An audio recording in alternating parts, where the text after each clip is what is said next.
Hello friends, welcome to our Phuket series. So ఈరోజు Phuket సిరీస్లో భాగంగా మనం ఒక ఫేమస్ బుద్ధిస్ట్ టెంపుల్కి వచ్చాము. పుకెట్లో వాటరున్ అనే టెంపుల్ చాలా ఫేమస్ అనమాట.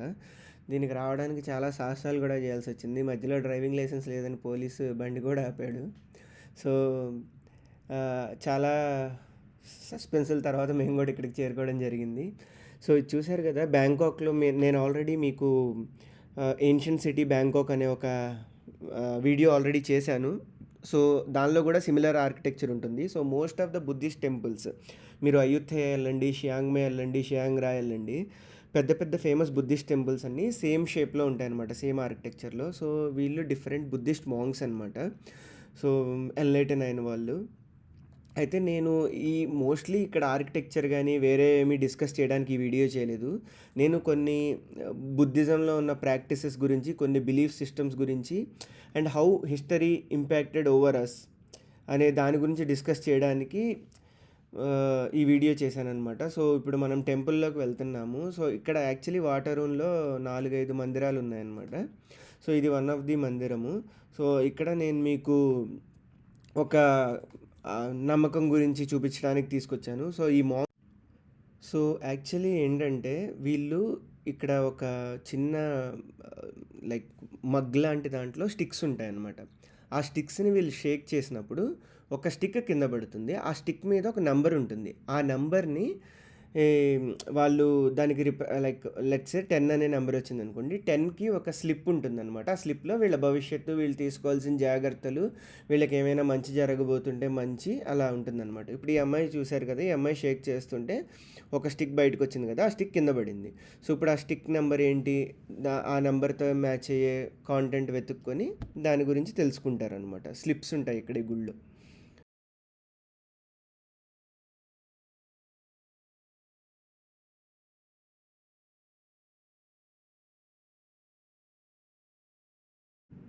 ఈ సెరమనీ ఉంది కదా ఫ్రెండ్స్, ఇదేంటంటే ఇక్కడ ఒక అతను తన 21 ఏళ్ల వయసులో తను సన్యాసం తీసుకుంటున్నారు అనమాట. సో మీకు తెలుసు కదా, బుద్ధిజంలో సన్యాసులు ఉంటారని.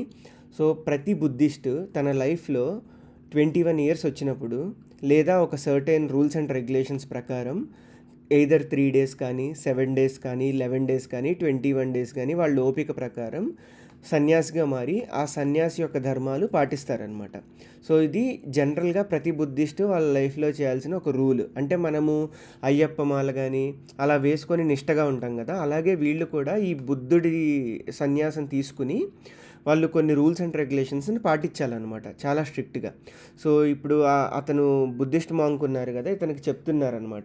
ఇప్పుడు వన్ ఆఫ్ ది లోకల్ నుంచి వాళ్ళ మాటల్లోనే అసలు వాళ్ళు ఏం చేస్తారు, అసలు ఈ సెరమనీ ఎందుకు ఏంటనేది తెలుసుకుందాం. Okay. So every Thai boys when they watch 21 years old, they have to do the ceremony. Oh, he is not becoming monk. Yeah, I will becoming monk after that finish the ceremony. Okay. It's like the parade. Okay. Yeah. Is it mandatory for everyone or everyone? Yeah, should be everyone. Okay. But depend on their parents.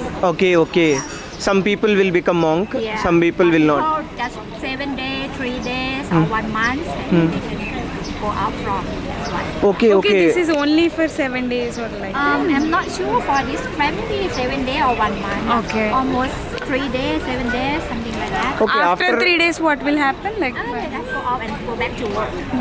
they'll go back to normal life. Normal. Okay, some people will become permanently. Yeah. Okay, depends on person. Depend on the. So on once the they become person. monk, what they will do? Like what they have to do for 7 days? For 7 days, they wake up in the early morning, do the activity in the temple, right away.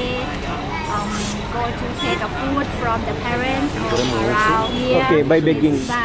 Yeah. Yes. Same, I think same from Indian. Yeah. From Indian, right? Yeah. Yeah. Yeah, same. And so why people are playing drums, music and Just celebrate? Yeah. And some people are holding some fruits and all, right? Yes. Yeah. What is that for? Yes, that is our culture. Okay. It's like celebrate to the people who go into the monk. And is That it? is the like spirit. Oh, got it. Yeah. Is it like I mean to say, is it like in only Thailand or in all the Buddhist countries? Like in China also there is Buddhism. I'm culture in China, but in Thai we do like this, and I think the same in India and Sri Lanka, right? Yes, Sri Lanka. Yeah, Sri Lanka. And Nepal. Nepal is Yes. Is the same? yeah. Okay. So it is like Because 3 our days. culture is from India and Nepal. Correct. Yeah, correct. Because Buddha is from India. Yeah. Oh, that's great. That's interesting. Okay, thank you. Nice meeting you. Yeah, you too. Kapunka. Have a nice day. So ఇప్పుడు ఆవిడ చెప్పారు కదా, so మనలాగానే వీళ్ళు కూడా మాల వేసుకొని మాల కాదు అది సన్యాసం తీసుకొని బెగ్గింగ్ చేస్తూ ఆ టెంపుల్లోనే ఉంటూ ప్రే చేస్తూ టెంపుల్ యాక్టివిటీస్ అన్నీ చేస్తూ ఉంటారనమాట. సో ఇంకా ఇది చూశారు కదా, వెనక నుంచి వీళ్ళు ఇదంతా సెరమనీ అనమాట అతన్ని సన్యాసిగా మార్చడానికి. వెనక వీళ్ళు ఫ్రూట్స్ ఇవన్నీ తీసుకొని వెళ్తారు, చాలామంది వచ్చి ఇదంతా చేస్తారు. వీళ్ళకి ఈవెంట్ పీపుల్ కూడా ఉంటారనమాట డ్యాన్స్ చేయడానికి, అది మేళతాళాలతో తీసుకెళ్ళడానికి. బట్ ఇక్కడ నేను చెప్పాలనుకునేది ఏంటంటే ఫ్రెండ్స్, యాక్చువల్లీ మీరు ఆన్ ఏ హై లెవెల్ చూస్తే దేవుడు అనే కాన్సెప్ట్ ఎంటిటీ సేమ్. ఒక్కొక్కళ్ళు వాళ్ళ రీజన్స్ వల్ల వాళ్ళ దేశకాల పరిస్థితుల వల్ల ఒక్కొక్క ధర్మాన్ని కానీ ఒక్కొక్క ఆచారాన్ని కానీ అడాప్ట్ చేసుకున్నారు.